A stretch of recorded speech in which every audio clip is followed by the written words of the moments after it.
Provavelmente você já ouviu falar em soro. Talvez até saiba algumas de suas aplicações, mas o soro é um produto mais complexo do que a gente imagina. Na verdade, existem vários tipos de soro, cada um com uma aplicação diferente. Mas você sabe o que é soro? Soro? O soro normalmente eu escuto falar quando a gente vai no hospital, né? Já tomei soro para aquecer o corpo caído. Faz uma alimentação ao organismo, né? Preparado em algum laboratório. Soro é feito para utilizar na vista quando está com caindo um cisco. Para infecção. Bem, eu uso soro para botar meus lentes de contato. O soro que eu conheço é mais o caseiro. Feito de sal, açúcar e água. E para hidratação do corpo, né? Quando você tem diarreia. Já até utilizei. Quando se fala em soro, a gente logo pensa naquele saquinho que fica pendurado ao lado da cama dos pacientes. Pode ser, mas mesmo esse soro hospitalar não tem apenas uma única composição. A sua composição varia de acordo com o seu uso. Tem o soro glicosado, por exemplo, que contém 5% de glicose dissolvida em água destilada. A glicose é uma fonte de energia facilmente absorvida pela célula. E é por isso que esse soro é utilizado na medicina como nutriente energético em pacientes que não podem se alimentar oralmente. Já o soro fisiológico é uma mistura de água destilada e cloreto de sódio, o famoso sal. A cada 100 ml de água, o soro recebe 0,9 gramas de cloreto de sódio. São dois tipos diferentes de soro fisiológico. Um é vendido em qualquer farmácia em forma de garrafa de plástico e é utilizada para lavar lentes de contato, limpar os olhos, nariz e para a limpeza dos machucados. O outro tipo é aquele do saquinho, utilizado nos hospitais para reidratação. Mas lembre-se, não adianta beber o soro fisiológico, ele só funciona por via endovenosa, isto é, introduzido no sangue com a ajuda de uma agulha.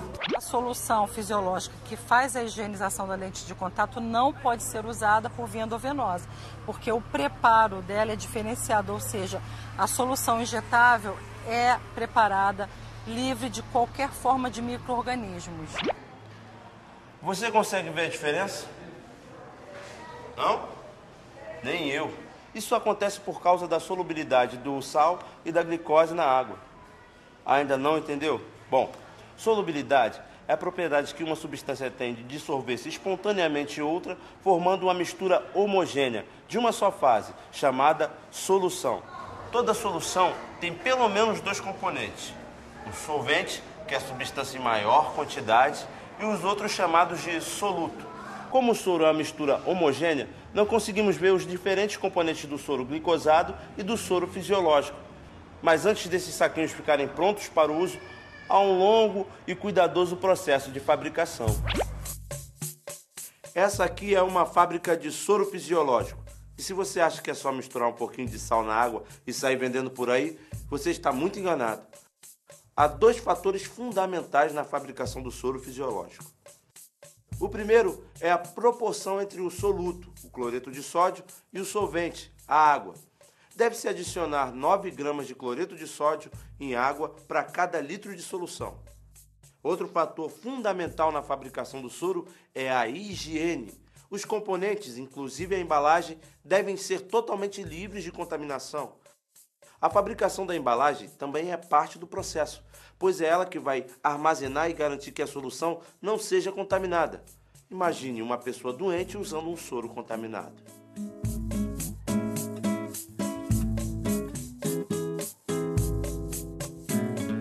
Dentre os usos mais importantes do soro fisiológico está o de combater a desidratação causada pela perda excessiva de água e sais minerais.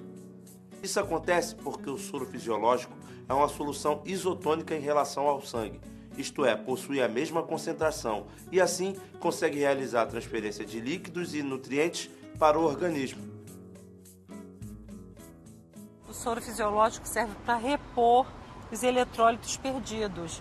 Por exemplo, num caso de uma diarreia, vômitos, numa desidratação, você perde eletrólitos, perde sódio, potássio, cálcio, magnésio, e o soro fisiológico faz uma recaptação de água para o meio intracelular, aumentando o volume circulante na corrente sanguínea. A reidratação por soro fisiológico, no entanto, só pode ser feita por via endovenosa. e por esse motivo muitas vezes não está disponível para moradores de regiões carentes e de difícil acesso. A desidratação causada pela diarreia sempre foi a principal causa de mortalidade infantil nos países em desenvolvimento como o Brasil, pois a maioria desses pacientes não tinha acesso a hospitais para fazer a hidratação endovenosa. Para resolver esse problema, a Organização Mundial de Saúde desenvolveu na década de 60 uma solução capaz de hidratar o paciente por via oral, sem necessidade de agulhas e hospitais. São os sais de reidratação oral, SRO, distribuídos no Brasil em postos de saúde como esse de Aracaju, capital de Sergipe. Um pacote de SRO deve ser diluído em 1 litro de água limpa, ingerido após cada evacuação líquida, para reidratar o paciente e repor os nutrientes perdidos pela doença. É bom lembrar que esse soro não cura a diarreia, ele apenas evita que a criança fique desidratada. Além do SRO, há uma outra forma de promover a reidratação: o soro caseiro. Não é preciso ser nenhum chefe de cozinha para prepará-lo. Os ingredientes são 2 colheres de sopa de açúcar, 1 colher de chá de sal, dissolvidos em 1 litro de água limpa. Colocar as medidas certas de sal e de açúcar é fundamental para que o soro tenha o efeito desejado.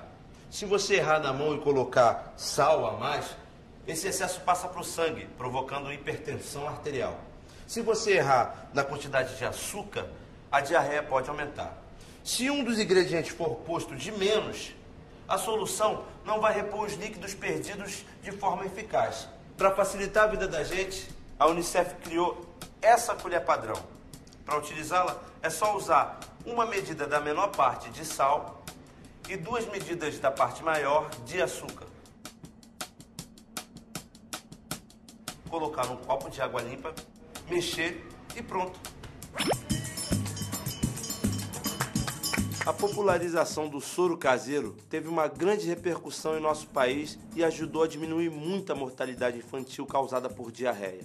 Mas preste atenção, o soro caseiro só deve ser utilizado nos casos leves de desidratação. Se a criança está com uma forte diarreia, o ideal é levá-la imediatamente ao posto de saúde mais próximo. Percebeu como fórmulas simples podem fazer a diferença? Dissolver 2 solutos, sal e açúcar, em um solvente, água, nas medidas corretas, pode combater a desidratação e salvar vidas.